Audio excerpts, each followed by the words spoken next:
Akala ng karamihan na ang mga pusa ay tamad at ang lahat ng ginagawa nila ay kumain at matulog.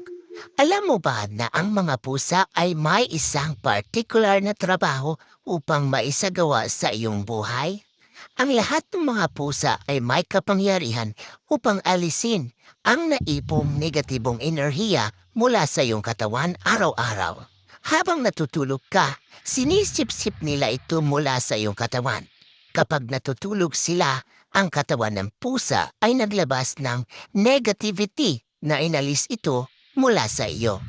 Kung mayroong higit sa isang tao sa pamilya at isa lamang pusa, maaaring maipon nito ang labis na pagkawala ng negativity mula sa pagsiksip ng enerhiya mula sa napakaraming tao.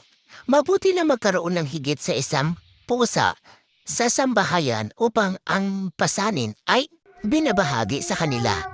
Sila ay nagbabantay din sa iyo sa gabi upang hindi makapasok ang mga hindi gustong espiritu habang natutulog ka. Iyan ang dahilan kung bakit gusto nilang makatulog sa iyong kama.